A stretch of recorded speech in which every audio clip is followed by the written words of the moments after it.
Good morning, good afternoon and good evening बच्चों। जो भी जिस समय इस वीडियो को देख रहा है बच्चों, लास्ट जो हमने वीडियो डिस्कस किया था उसमें हमने एक्सेलरेटेड मोशन के बारे में बात की थी बेटा। यूनिफॉर्म एक्सेलरेशन क्या होता है, नॉन यूनिफॉर्म एक्सेलरेशन क्या होता है, एवरेज एक्सेलरेशन क्या होता है, इंस्टेंटेनियस एक्सेलरेशन क्या होता है, इन सभी के बारे में हमने बात की थी। और अब हमारे पास position time, velocity time, distance time, displacement time, acceleration time जो है वो ग्राफ्स हैं। और मैंने बताया था आपको कि पिछले चैप्टर में हम ग्राफ को डिस्कस ना करके यहाँ डिस्कस करेंगे आफ्टर एक्सेलरेटेड मोशन। तो ज़रा देखते हैं ग्राफ क्या है। और इन ग्राफ में से जो वीटी ग्राफ होगा बेटा, हमारा वेलोसिटी टाइम ग्राफ होगा, इसको यूज़ करके आज हम इक्वेशंस ऑफ मोशन को भी स्टडी करेंगे। इक्वेशंस ऑफ मोशन को स्टडी हम दो तरह से करते हैं जनरली, जिसमें फर्स्ट हमारा ग्राफिकल मेथड है बेटा, ग्राफ की हेल्प से, and the second one is using calculus method, integration method. लेकिन आज जो हम चर्चा करने वाले हैं वो केवल ग्राफ के ऊपर बात करेंगे। तो ज़रा देखिए हम स्टार्टिंग से ग्राफ नंबर 1। हमें बच्चों ग्राफ गिवन है और इस ग्राफ को देख के बेटा हमें इसका नेचर जो बताना है। हालांकि मैंने नेचर लिख दिया है, लेकिन फिर भी हमें ग्राफ को देखकर उसका नेचर बताना है। ये ग्राफ डिस्टेंस टाइम में हो सकता है या डिस्प्लेसमेंट टाइम में हो सकता है। दोनों में 1 बाय 1 आप ले सकते हो। यदि डिस्टेंस टाइम ग्राफ लेते हैं या डिस्प्लेसमेंट टाइम ग्राफ लेते हैं तो इसका नेचर क्या होगा। तो यहाँ जो लाइन आपको नज़र आ रही है ए बी बेटा, टाइम के रेस्पेक्ट में इस डिस्टेंस में या डिस्प्लेसमेंट में कोई चेंज नहीं आ रहा। इसका मतलब क्या है? इसका मतलब है कि ऑब्जेक्ट जो है बच्चों वो किस में है? रेस्ट के अंदर है। यदि चेंज आता तो distance as well as displacement जो है वो इंक्रीज होते, लेकिन यहाँ पर जो स्टार्टिंग में इनिशियल डिस्टेंस या डिस्प्लेसमेंट है वही फाइनली है। So we can say the object is at rest. या हम पोजीशन टाइम ग्राफ यदि बोलें इसको, तो उस केस में हम यही बोलेंगे कि ऑब्जेक्ट की पोजीशन में कोई चेंज नहीं आ रहा। Second graph again distance time या डिस्प्लेसमेंट टाइम ग्राफ आप ले सकते हैं, जिसमें स्ट्रेट लाइन कुछ इस तरह से है, ओ ए जिसको नाम दिया गया है। अब बच्चों इस ग्राफ में आपको साफ नज़र आ रहा है कि टाइम के चेंज होने के साथ साथ डिस्टेंस और डिस्प्लेसमेंट जो है वो कोई भी आप ले सकते हैं, वो क्या हो रहे हैं बेटा? चेंज हो रहे हैं, मतलब इंक्रीज हो रहे हैं। और यदि मैं बात करूं यहाँ से स्लोप के बारे में, स्लोप जो हमने बात की थी कि जब भी हम स्लोप की बात करेंगे तो इसका मतलब हमें वहाँ टेन थीटा की वैल्यू फाइंड आउट करनी है। जैसे मैं आपसे कहता हूँ बच्चों, ये हमने ट्राइंगल लिया और इस थीटा की हेल्प से बताएं टेन थीटा क्या आएगा, तो आप बताएंगे बेटा परपेंडिकुलर अपॉन बेस। यदि इसको मैं बी बोल दूँ, इसको सी बोल दूँ और इसको डी बोल दूँ, तो यहाँ से टेन थीटा की वैल्यू आएगी B C upon C D. इसी को आगे बढ़ाते हुए मैंने एक थीटा और लिया। क्या ये दोनों एंगल सेम है? यस, एंगल सेम है, मतलब स्लोप सेम है। और हमें पता है बच्चों डिस्टेंस टाइम ग्राफ में या डिस्प्लेसमेंट टाइम ग्राफ में जो स्लोप होता है बेटा, वो हमें स्पीड या वेलोसिटी देता है। तो इसका मतलब ये जो स्ट्रेट लाइन है ये रिप्रेजेंट कर रही है यूनिफॉर्म स्पीड यदि डिस्टेंस टाइम ग्राफ है तो। और यदि डिस्प्लेसमेंट टाइम ग्राफ है बेटा, तो हम बोलेंगे ये रिप्रेजेंट कर रहा है यूनिफॉर्म वेलोसिटी को, कांस्टेंट वेलोसिटी। और एक चीज़ और बच्चों, यदि वेलोसिटी कांस्टेंट है तो इसी के अंदर हम ऐसा भी कह सकते हैं एक्सेलरेशन क्या होगा? जीरो होगा। तो मतलब डिस्टेंस टाइम ग्राफ है, यूनिफॉर्म स्पीड बोलेंगे। डिस्प्लेसमेंट टाइम ग्राफ है, यूनिफॉर्म वेलोसिटी बोलेंगे, या हम एक्सेलरेशन को जीरो बोलेंगे इस ग्राफ के अंदर। So this is the nature of this graph. Third graph, इसमें बच्चों इसको आप डिस्टेंस की जगह पोजीशन भी ले सकते हैं, no matter. Position time graph इस तरह से लेंगे तो भी यही मीनिंग होगा। थर्ड में डिस्टेंस या डिस्प्लेसमेंट टाइम ग्राफ है बेटा, लेकिन इस बार कुछ इस तरह से शेप नज़र आ रही है हमें। अब ज़रा छोड़ दो इसको आप। सबसे पहले हमने एक ट्राइंगल ड्रॉ की, यहाँ एक ट्राइंगल ड्रॉ की, यहाँ एक ट्राइंगल ड्रॉ की और ऊपर, और ये एंगल बच्चों हमने थीटा 1 थीटा 2 मान लिए। अब आप ये सोचे जरा कि यहाँ से ये एंगल क्या हो रहा है बेटा, लगातार इंक्रीज हो रहा है, मतलब यहाँ से जो स्लोप आप कैलकुलेट करेंगे वो लगातार इंक्रीज होगा। अब आप ये बताएं, डिस्टेंस टाइम ग्राफ या डिस्प्लेसमेंट टाइम ग्राफ में स्लोप क्या देता है हमें? द आंसर इज स्पीड और वेलोसिटी। तो इसका मतलब यदि यहां से स्लोप बढ़ रहा है तो हम बोलेंगे स्पीड बढ़ रही है, वेलोसिटी बढ़ रही है। और जब वेलोसिटी बढ़ती है बेटा, such type of motion denotes the accelerated motion. तो ये ग्राफ एक्सेलरेटेड मोशन को शो कर रहा है एंड स्पीडिंग अप। यहां स्पीड जो है बेटा वो इंक्रीज हो रही है, या ये कहें वेलोसिटी इंक्रीज हो रही है। लेकिन इसी कर को ऐसे ना करके हम इस तरह से कर दे बच्चों, और वही सेम चीज़, एक हमने ट्रायंगल यहाँ कंसिडर किया और एक ट्रायंगल यहाँ कंसिडर किया। इस स्लोप के बारे में हम पहले बात कर चुके हैं बच्चों। मैंने बताया था कि जब भी स्लोप की बात आएगी मतलब हम वहाँ से टेन थीटा निकालेंगे, और यहाँ जो टेन थीटा आएगा परपेंडिकुलर अपॉन बेस, वो dx बाय dt आएगा, जिसको हम v बोलते हैं। तो बेटा इस केस में, पहले वाले केस में एंगल इंक्रीज हुआ, स्लोप इंक्रीज हुआ, वेलोसिटी इंक्रीज हुई। इस केस में बच्चों उल्टा कॉन्सेप्ट है, यहाँ एंगल डिक्रीज हो गया, स्लोप डिक्रीज हो गया, वेलोसिटी डिक्रीज हो गई। और जब वेलोसिटी घटती है तो उसको हम क्या बोलते हैं? Negative value of acceleration, that is retardation. इसमें स्पीड अप था, इसमें स्पीड डाउन हो जाएगी या वेलोसिटी डिक्रीज हो जाएगी, ऐसा हम बोलेंगे इसके बारे में। Graph number 5, displacement time graph है बेटा, इस तरह से। अब बच्चों ये जो लाइन स्ट्रेट लाइन है, ये भी स्ट्रेट लाइन थी, लेकिन यहां थीटा 90 से कम था बेटा। यहां this one theta is greater than 90 degree. और बच्चों जब भी थीटा की वैल्यू 90 से ज़्यादा होती है तो स्लोप क्या होगा? More than 90। यदि मैं आपसे कहूं 10 की वैल्यू 90 के बाद क्या होगी, तो ये नेगेटिव में चला जाएगा, नेगेटिव आंसर होगा, ये इसका मतलब है। So we can say negative slope, negative slope है। और इसके साथ साथ यहाँ पर, यहाँ थीटा निकाले, यहाँ थीटा निकाले, यहाँ थीटा निकाले, हर जगह सेम आएगा। इसका मतलब नेगेटिव स्लोप है, यूनिफॉर्म नेगेटिव वेलोसिटी है, क्योंकि हर जगह स्लोप सेम आएगा, हर जगह वेलोसिटी सेम आएगी। इसका मतलब यूनिफॉर्म नेगेटिव वेलोसिटी जो है उसको रिप्रेजेंट करेगा। और एक्सेलरेशन बच्चों क्या बोलेंगे हम? ज़ीरो बोलेंगे। इस केस में भी एक्सेलरेशन या ये कहें रिटार्डेशन जो होगा बेटा वो क्या होगा? ज़ीरो होगा, क्योंकि वेलोसिटी कांस्टेंट रेट से डिक्रीज हो रही है। ये इसका मीनिंग जो है हम बोलेंगे यहाँ से, वेलोसिटी जो है कांस्टेंट डिक्रीज हो रही है। नेक्स्ट में यदि हम इस ग्राफ की बात करें बच्चों, ये हमें डिस्टेंस टाइम ग्राफ दे रखा है और इसमें जो लाइन ड्रॉ कर रखी है ये डिस्टेंस एक्सिस के पैरेलल है। And such type of graph is not possible. ये ग्राफ पॉसिबल नहीं होगा। क्यों नहीं होगा बेटा? देखो आप, एक ही टाइम में डिस्टेंस क्या हो रहा है? बहुत ज़्यादा हो रहा है। मतलब ऑब्जेक्ट ने सपोज चलना स्टार्ट किया 10 o'clock और 10:15 पे वो पहुंच गया, बच्चा उस व्हीकल के थ्रू अपने स्कूल में पहुंच गया। क्या 10:15 से स्कूल से वापस घर आ जाएगा? नो। तो ये बता रहा है एक ही टाइम में वेरी लार्ज डिस्टेंस, और ये पॉसिबल नहीं होगा, not possible. Similarly distance time graph decrease हो रहा है। डिस्टेंस एक स्केलर क्वांटिटी है बेटा, ये कभी भी डिक्रीज नहीं होता, इंक्रीज होता है। तो ये भी बच्चों पॉसिबल नहीं होगा। डिस्टेंस टाइम ग्राफ ये कर्व्ड पोर्शन दिखा रखा है हमें, ये भी पॉसिबल नहीं होगा बेटा। क्यों? क्योंकि यदि हम इस टाइम की बात करें तो इस टाइम पे एक तो पोजीशन ये है और एक पोजीशन ये है, मतलब एक ही टाइम पे दो अलग अलग पोजीशन, अलग अलग डिस्टेंसेस, जो कि पॉसिबल नहीं हो सकते। तो ये भी ग्राफ पॉसिबल नहीं होगा। सेम ग्राफ हमारा आ गया, that is distance time graph या पोजीशन टाइम ग्राफ। इसमें जो डॉट लगा रखे हैं ये केवल इस डायग्राम को अट्रैक्टिव बनाने के लिए, ये एक स्माइलिंग क्लोन की तरह आपको डायग्राम नज़र आ रहा है।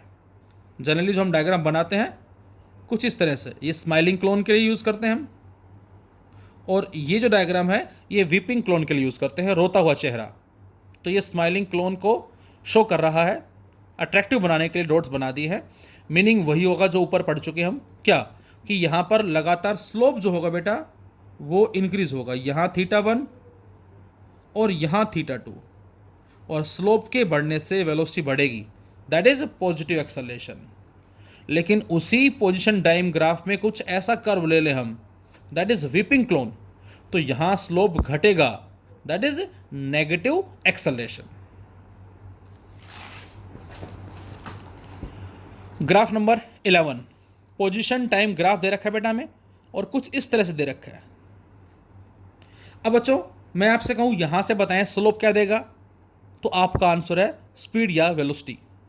यहां यहां यहां यहां हर जगह स्लोप क्या होगा बच्चों, सेम होगा, मीन्स वेलोसिटी कांस्टेंट। और जब वेलोसिटी कांस्टेंट है इसका मतलब जीरो एक्सेलरेशन को डिनोट करेगा, ये जीरो एक्सेलरेशन। क्यों, वेलोसिटी कांस्टेंट है। यहाँ वेलोसिटी कांस्टेंट क्यों है, क्योंकि किसी भी जगह, जैसे यहाँ हम tan थीटा निकालें, यहाँ हम tan थीटा निकालें, दोनों जगह स्लोप सेम मिलेगा, वेलोसिटी सेम होगी, एक्सेलरेशन इज जीरो।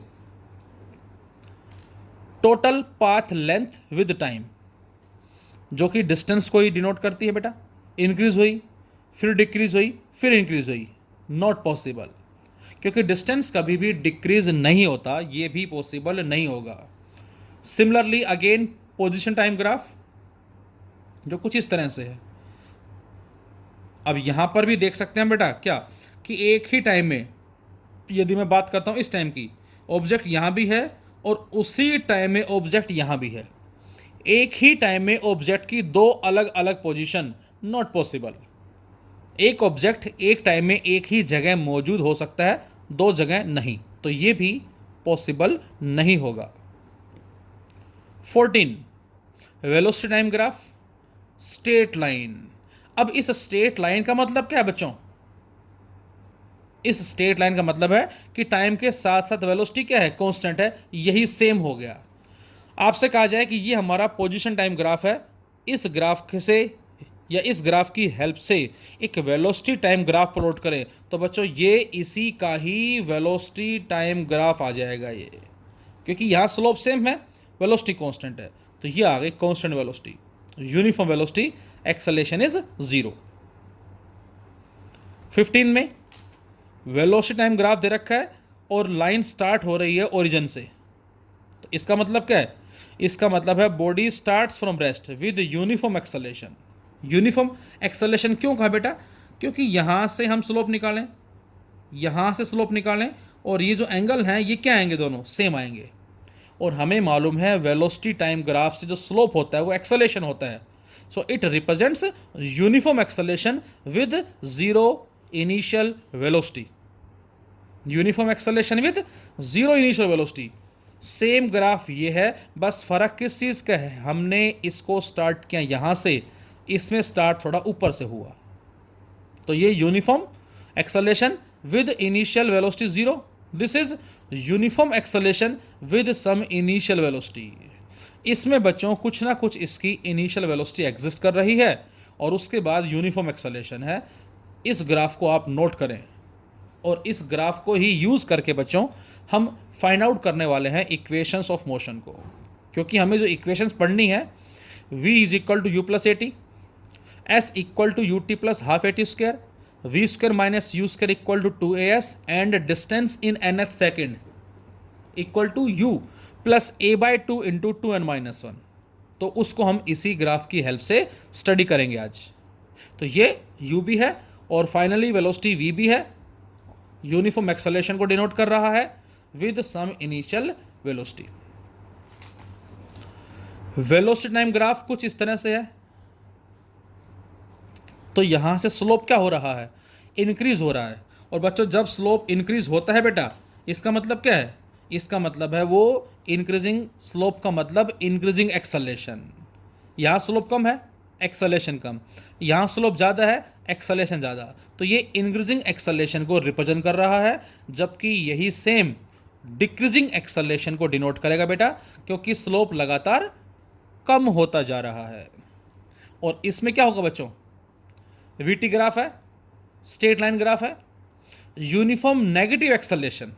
क्यों, क्योंकि जहां भी स्लोप निकालेंगे वो सेम आएगा, that is why uniform negative acceleration with some positive initial velocity, और कुछ ना कुछ इसकी पॉजिटिव क्या कहलाएगी, इनिशियल वेलोसिटी कहलाएगी, दिस वन।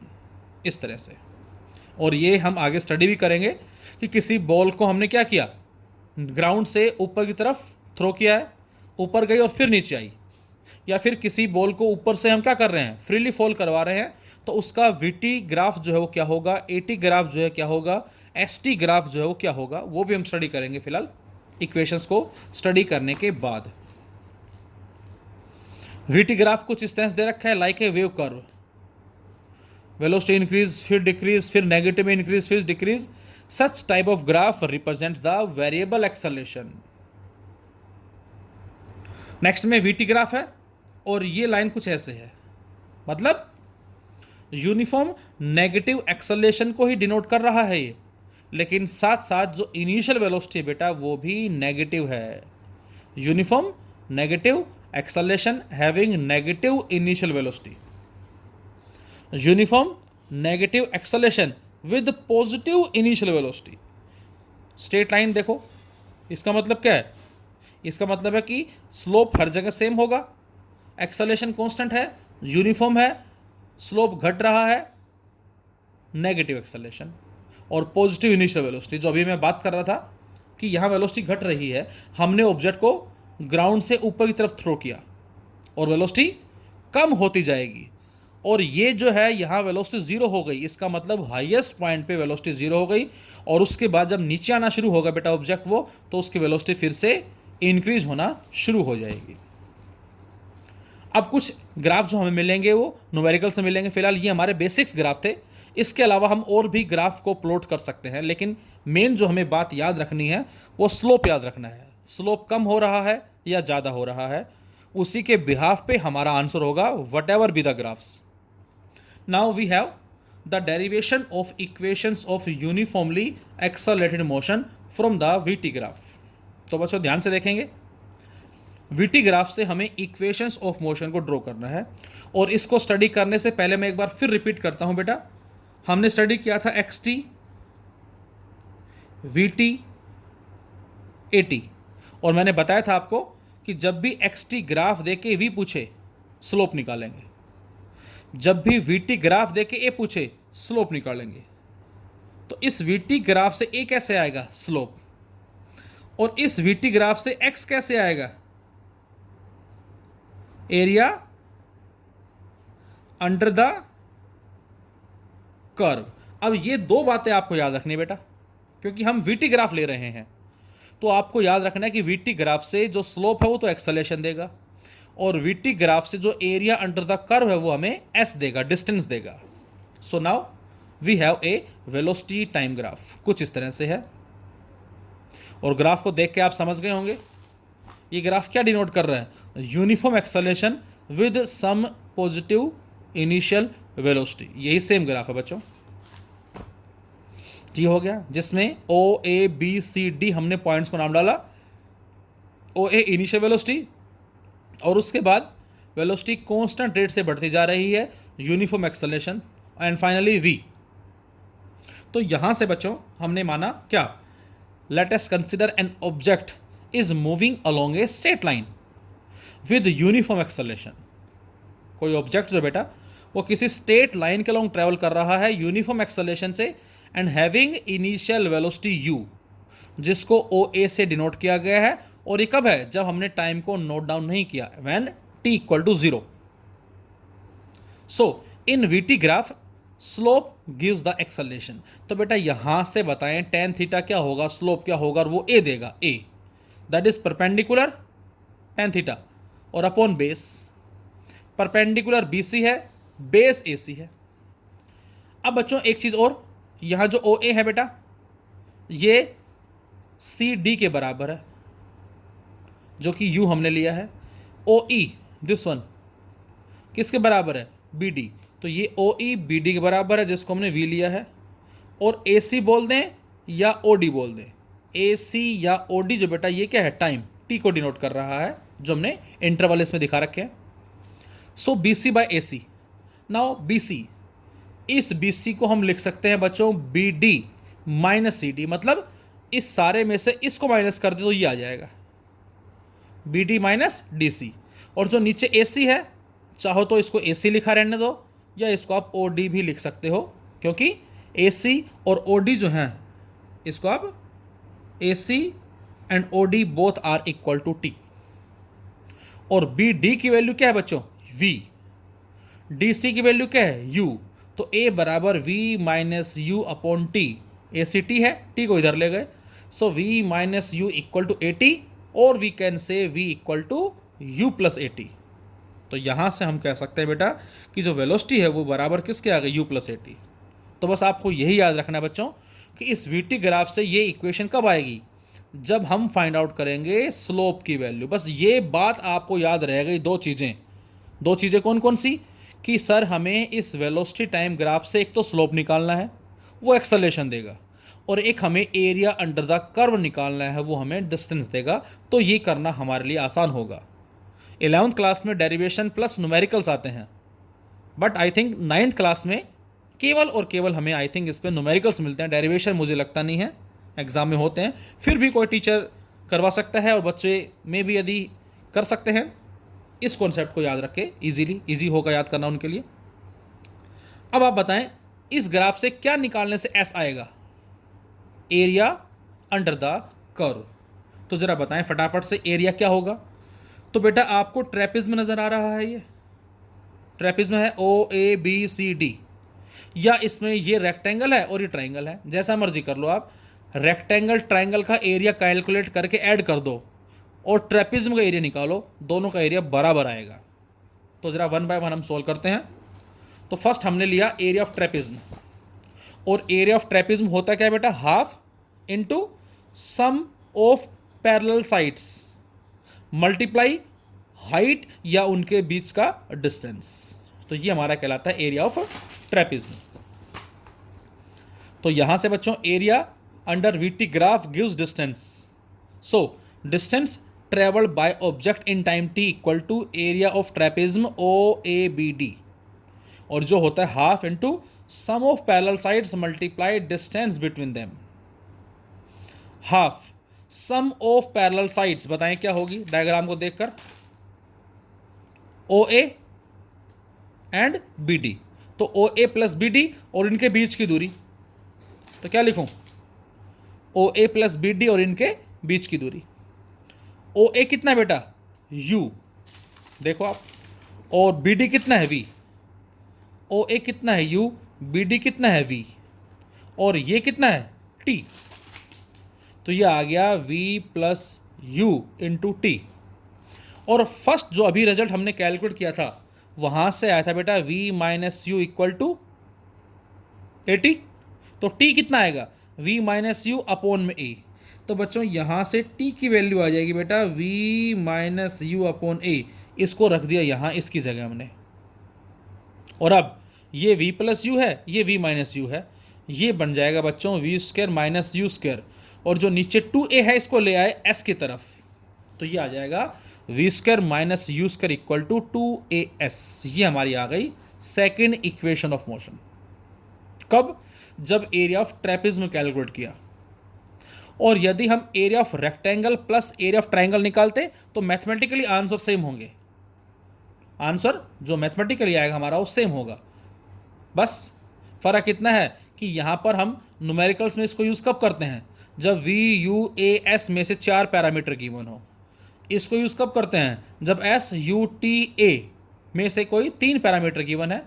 यहाँ पर भी 1 2 3 4, चारों में से कोई 3 गिवन है, चौथे को फाइंड आउट करने के लिए यूज़ करेंगे। सेम यहाँ पर बेटा s u t a में से कोई 3 गिवन है, दोनों गिवन है। अब चाहे आप इससे निकालो और चाहे इससे निकालो, आंसर सेम आएगा आपके पास। ऐसा नहीं कि इससे अलग और इससे अलग, सेम आंसर आएगा। तो area of rectangle plus area of triangle. अब बच्चों रेक्टेंगल का एरिया क्या होगा? ये रेक्टेंगल है, लेंथ इंटू ब्रेड्थ, तो ये हो गई ब्रेड्थ और ये हो गई लेंथ। और ट्रायंगल का half into base into height. तो क्या लिखूं? यहाँ से लिखा हमने O A into O D, length into breadth, half into base into height. O A जो कि यू है, ओ डी जो कि टी के बराबर है, देख सकते हैं आप, ये ओ ए यू है, ओ डी टी हो गया। उसके बाद हाफ ए सी, ए सी कितना है? टी। और बी सी कितना है बेटा? ये ए सी टी है, बी सी कितना है ये, तो आंसर है इस सारे में से इसको माइनस कर दो, ये आ जाएगा, कितना आ जाएगा, v माइनस यू आ जाएगा। तो ये आ गया बच्चों v माइनस यू, और v माइनस यू होता है किसके बराबर, 80 के बराबर, तो यहाँ रख दिया हमने 80, तो you t plus half T into 80, ये बन जाएगा you t plus half 80 square. तो ये हमारी थर्ड इक्वेशन ऑफ मोशन आ जाएगी। अब फोर्थ वन जो कि बड़ी इंपॉर्टेंट है, आई थिंक जो आपने 9th क्लास में नहीं पढ़ी होगी, मे बी किसी ने टीचर ने हो सकता पढ़ा दिया हो, अदरवाइज जनरली 9th क्लास में ये हमें नहीं मिलती है, लेकिन ये भी होती है क्या, distance travelled by object in nth second. बच्चों मैं कहता हूँ ऑब्जेक्ट ने चलना स्टार्ट किया, टाइम जब 0 था, और 10 सेकेंड तक वो चला, तो बताएं 10 सेकेंड में उसने कितने डिस्टेंस को अचीव किया। तो आप क्या करेंगे, आप 0 से लेकर 10 सेकेंड में जो डिस्टेंस उसने अचीव किया वो फाइंड आउट करेंगे, एक बात। दूसरी बात मैं आपसे कहता हूं उसने 10वें सेकंड में कितना डिस्टेंस अचीव किया, 10वें सेकंड में, मतलब ऑब्जेक्ट चल रहा है स्ट्रेट लाइन में, पहले सेकंड में इतना, दूसरे में इतना, तीसरे में इतना, चौथे में, पांचवें, छठा, सातवां, आठवां, नौवां, 10वां पहुंच गए यहाँ पर, तो ये आ गया 10 सेकंड का डिस्टेंस। ये 9 सेकंड तक यहाँ तक है, 8 सेकंड तक ऐसे, 10वें सेकंड का डिस्टेंस वो ये वाला होगा बच्चों, ये इतना इतना डिस्टेंस। तो ये हम फॉर्मूला यूज़ कब करते हैं बेटा, जब भी हमें किसी पर्टिकुलर टाइम में डिस्टेंस की वैल्यू कैलकुलेट करनी होती है तब। Distance in 5th second, distance in 20th second, distance in 3rd second, तीसरे सेकंड का डिस्टेंस, 5वें सेकंड का डिस्टेंस, 10वें सेकंड का डिस्टेंस, तो हम ये यूज़ करेंगे जो फॉर्मूला ड्रॉ करने जा रहे हैं, और ये कहे 10 सेकंड का डिस्टेंस, तो फिर हम यूज़ करेंगे ये वाला। तो ये 10 सेकंड का है, ये फॉर्मूला 10वें सेकंड का है, और इसीलिए इसको नाम दिया गया है distance travel by object in nth second. तो उसी तरह से बच्चों हमने एक वेलोसिटी टाइम ग्राफ कंसिडर किया बेटा, फिर से इनिशियल वेलोसिटी को u माना, और उसके बाद यूनिफॉर्म एक्सेलरेशन है, और हमने मान लिया क्या कि ऑब्जेक्ट सपोज 10 सेकंड तक चला, 10 सेकंड में यहाँ पहुँचा सपोज, उसकी वेलोसिटी जो भी है, 9 सेकंड में कहाँ पहुँचा, यहाँ पहुँचा, 9 सेकंड में यहाँ है, 10 सेकंड में यहाँ है। अब आपसे कहा जाए 9 से अगला जो 1 सेकंड है, 10वां सेकंड, उसका डिस्टेंस बताओ क्या होगा, तो बच्चों हमें इतना इतना निकालना है एरिया अंडर द कर्व, ये इस बात का मतलब है। ऑब्जेक्ट पहुंचा 8 सेकंड में यहाँ, 9 सेकंड में यहाँ, 8 के बाद जो अगला 9th सेकंड है उसमें आप निकालोगे ये इतना इतना एरिया अंडर द कर्व, तो ये इस बात का मीनिंग होगा। तो मैंने लिखा consider an object moving with uniform acceleration a at time t equal to 0, the velocity of object is u। हमने माना कि जब टाइम 0 बेटा तो ऑब्जेक्ट की वेलोसिटी कितनी है, u है, and at a time t, अब t हमने कितना मान लिया, सपोज 9 सेकंड मान लिया, टोटल चला 10 सेकंड तक वो, तो उससे 1 सेकंड पहले n-1 9 सेकंड कहलाएगा, द वेलोसिटी इज v(n-1) लिखा, and at t equal to n, n का मतलब 10 second, velocity is vn।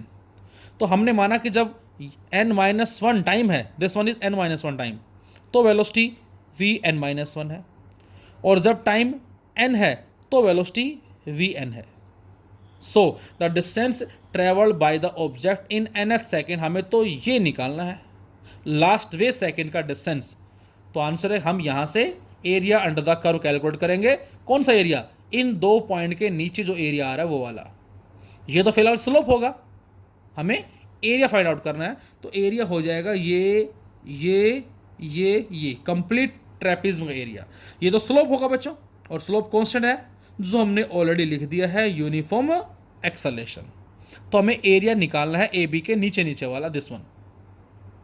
So it is area of trapezium A B D E, बताओ क्या होगा, half into sum of parallel sides multiply इनके बीच का distance, sum of parallel sides that is A E और B D, ये आ गई, multiply बीच की हाइट या डिस्टेंस, ए सी बोल दो और चाहे इसको ई डी बोल दो, एक ही बात है। अब ए ई कितना है बेटा, ए ई है बच्चों vn-1, बी डी कितना है बच्चों, vn, AC का मतलब दिस वैल्यू। अब ये टाइम है 10 सेकेंड, ये टाइम है 9 सेकेंड, तो ये कितना होगा 10 माइनस 9 1, मतलब ये टाइम n है, ये n माइनस 1 है, तो ये कितना होगा, इस सारे में से इसको माइनस कर दो आप, n माइनस n माइनस 1, मतलब ये 10 सेकेंड है बेटा, ये 9 सेकेंड है, तो ये टाइम कितना है 1 सेकेंड, 10 माइनस 9 1, तो वही सेम चीज़ है, ये 1 आ जाएगा। And v n minus 1 plus v n. अब जो अभी अभी हमने पढ़ी है v equal to you plus A t relation से, इस v को लिखा मैंने वी एन और t को लिखा n। यहाँ n जो है ये टाइम को ही रिप्रेजेंट कर रहा है, u प्लस ए एन, और इस v को लिखा बेटा v n minus 1 equal to you plus में a, और n की जगह t की जगह n माइनस 1, तो n तो हो गया 10वां सेकेंड, n माइनस 1 है 9वां सेकेंड, ये इस बात का मतलब है। पुट कर दें हम किस में, फर्स्ट में यहाँ पर, और जैसे ही बच्चों इस वैल्यू को हम रखते हैं यहाँ फर्स्ट इक्वेशन में, तो एस एन एथ जिसको हम बोलते हैं, या हो सकता है किसी किसी बुक में इसको ऐसे भी लिखा हो डी एन एथ, तो ये इसका सिंबल हो गया distance in nth second, या एस एन एथ भी बोल सकते हो आप, equal to half into v n minus 1, और वी एन माइनस 1 बच्चों ये है u plus a into n minus 1, ये पुट कर दिया हमने, प्लस में v n, and v n is u plus a n. अब ये भी u, ये भी u, 2u, इसको मल्टीप्लाई कर दो अंदर आप, ए एन माइनस ए और प्लस ए एन, तो 2 ए एन माइनस ए आ जाएगा बेटा। अब यहाँ से 2 कॉमन ले लें हम, यहाँ से 2, यहाँ से 2, और इसके नीचे 2 आ जाएगा बेटा, सिंपल मैथमेटिक्स है, और 2 बाहर वाले से कट गया, तो ये आ जाएगा u प्लस में A N minus A bye 2, और बेटा यहाँ से a कॉमन ले लें हम, तो ये आ जाएगा, और अंदर एलसीएम ले लें हम, 2n माइनस 1 बाय 2 को इसके साथ लिख दिया, तो फाइनल जो रिजल्ट मिलेगा हमें वो आ जाएगा u प्लस ए बाय 2 इंटू 2n माइनस 1। तो बच्चों ये कहलाएगा डिस्टेंस इन nth सेकेंड का डेरिवेशन। तो ये हमारी कहलाती है equations of motion using VT graph, velocity time graph को यूज़ करके। अब बेटा इन्हीं इक्वेशंस को स्टडी करेंगे, एक मेथड और है हमारे पास जिसको हमने कैलकुलस मेथड का नाम दिया है, या ये कहें इंटीग्रेशन मेथड का नाम दिया है। लेकिन जैसे इसको सोल्व करने के लिए आपने ये 2 कॉन्सेप्ट याद रखे, वीटी ग्राफ से स्लोप ए देगा, वीटी ग्राफ से एरिया अंडर द कर्व हमें एस देगा। सेम उसी तरह से बच्चों अब आपको क्या याद रखना है, अब आपको ये याद रखना है कि इस एक्स टी से वी कब आएगा, इक्वेशन यदि गिवन है तो डिफरेंशिएशन से। इस वी टी इक्वेशन से ए कैसे आएगा, डिफरेंशिएशन से। इस ए टी इक्वेशन से वी कैसे आएगा बच्चों, इंटीग्रेशन। और इस वी टी इक्वेशन से एक्स कैसे आएगा, इंटीग्रेशन। तो अब आपको याद रखना है, जो नेक्स्ट वीडियो होगा हमारा वो differentiation as well as integration पे ही बेस्ड होगा। Thank you.